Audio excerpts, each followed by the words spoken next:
Unbelievable. It's been a full year with the Huawei MatePad 12X, and this sleek beast has straight up revolutionized how I crush my daily grind. From doodling wild ideas on the go to powering through marathon editing sessions without breaking a sweat.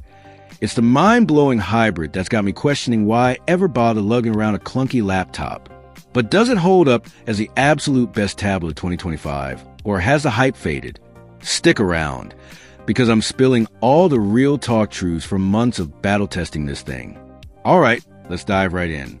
I've had this MatePad 12X glued to my side since it dropped last fall, and honestly, it's become my unofficial sidekick for everything from coffee shop brainstorming to late-night Netflix binges. If you're like me, a total tech junkie who's always chasing that perfect mix of productivity and chill, then yeah, this review's for you. Ever wonder if a tablet can actually replace your workhorse setup? By the end, you'll know if this one's worth your cash. First off, the design. Man, where do I even start? This thing's a featherweight at just 555 grams and a razor-thin 6mm thick. Seriously, it slips into my backpack like it's nothing, and I forget it's even there half the time. The shimmery pearlescent finish in that greenery shade, it's got this metallic vibe that shifts colors under different lights, making it feel premium without screaming, "Look at me." Remember when I took it on that road trip last summer? I tossed it in my tote with zero worries about bulk, and it survived a sandy beach session without a single scratch.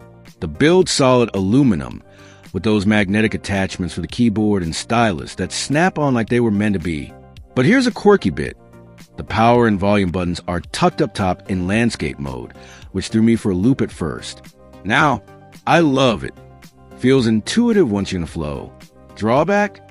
No IP rating, so if you're clumsy with spills like I am, keep a case handy. Overall, it's a design that screams portable powerhouse. What's not to love? Speaking of flow, the display is where this bad boy truly shines. And I mean that literally. That 12-inch paper matte screen clocks in a 2800 by 1840 resolution with 280 ppi. Pumping out a peak brightness of 1000 nits that cuts through sunlight like a champ. The matte treatment, game changer for my eyes. After staring at glossy screens all day at my desk job, switching to this felt like slipping on sunglasses. 50% less glare, and it mimics paper so that sketching feels natural, not strained. I've logged hours reading ebooks and PDFs for work, and zero eye fatigue, even on those 10-hour deep dives. The 144 Hz adaptive refresh rate keeps scrolls buttery smooth. 2. Watching videos or swiping through notes is pure bliss. But real talk, if you're an HDR junkie like my buddy who geeks out over OLED blacks, this TFT LCD might feel like a step down from fancier panels. No tandem OLED here, folks. It's bright and vibrant, but colors pop a tad less in dark rooms. Still, for everyday warriors, it's a win. Rhetorical question, why settle for eye-burning glare when you can have this? Alright, performance, let's talk brains. With 12 gigabytes of RAM and 256 gigabyte storage, plus that Kirin 9 10A chip humming under the hood, this tablet handles multitasking like a pro. I run WPS Office, GoPaint, and a dozen browser tabs without a hiccup. Editing docs while streaming a podcast? Seamless. Gaming? I fired up some Genshin Impact clones, and it chugs along at high frames. No thermal throttling after 30 minutes. Over the long haul, though, I've noticed it's not the absolute beast for heavy 3D rendering. If you're a pro video editor, it might lag on 4K timelines compared to Snapdragon power rivals.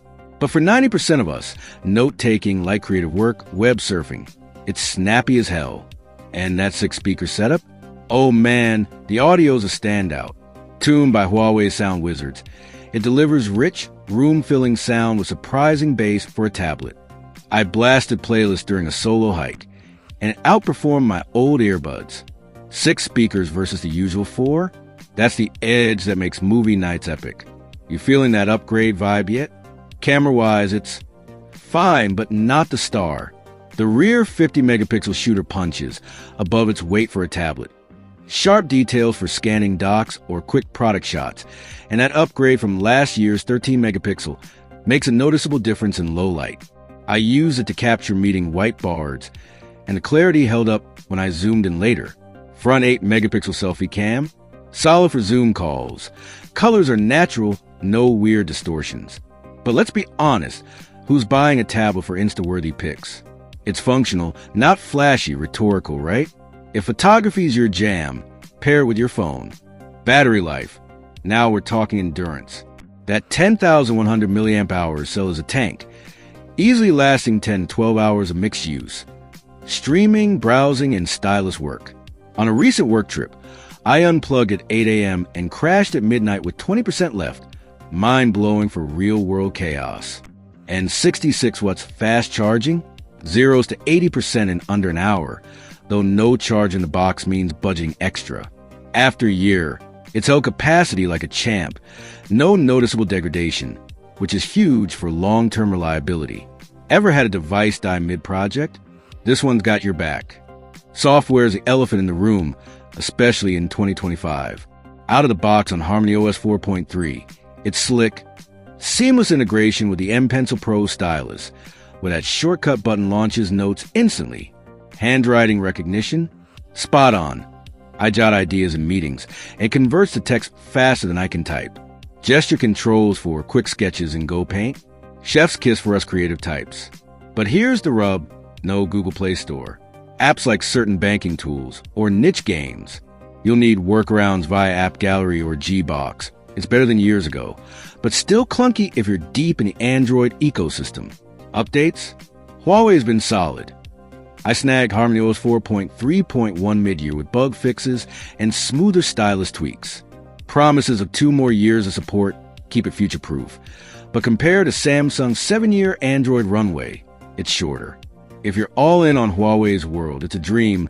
Otherwise, it might frustrate. What's your deal breaker? Apps or ecosystem lock-in? Now, value in 2025. This is where it gets juicy. New. You're looking at around $750 on online spots like Amazon or Huawei Store, often bundled with the M Pencil Pro stylus, magnetic keyboard, and even a charger in some regions. Turn it into a laptop light for under $1,000. Offline at Best Buy or carriers. Similar, hovering $720 to $780 with in-store demos. But used? Total steal. On eBay or refurbished sections of Amazon, clean units go for $450 to $550, keyboard included. I've seen September 2024 models in mint condition for $480, basically half off after a year. Compare that to a new Galaxy Tab S10 FE Plus at $600, no bundle, or OnePlus Pad 3 at $550, fewer accessories, and the MatePad's affordability shines. Offline use from retailers like Gazelle or local shops, around $500 with warranties. It's a no-brainer if you're budget savvy. That price drop highlights how Huawei packs pro features without the premium tax. Worth flipping a used one? Absolutely, if you dig the matte magic. Wrapping this up, after 12 months of ups, downs, and everything in between, is the MatePad 12X still the best tablet of 2025? For a niche crew, you know, the stylus obsessives, productivity hackers, and audio fiends who don't mind HarmonyOS quirks. Hell yes, it's a killer buy, especially used under $500. That paper matte display and bundle value crush most mids, and it's held up like a trooper. But if you crave Google's seamlessness or OLED punch, peek at the Galaxy Tab S10 series, or even Huawei's own Price Your Pro 13.2 for that extra oomph. Me? I'm keeping mine. It's too damn good to let go. What about you? Tempted or got a better pick? Drop your thoughts below. Smash that like if this hooked you, and subscribe for more unfiltered tech rants. Catch you next time.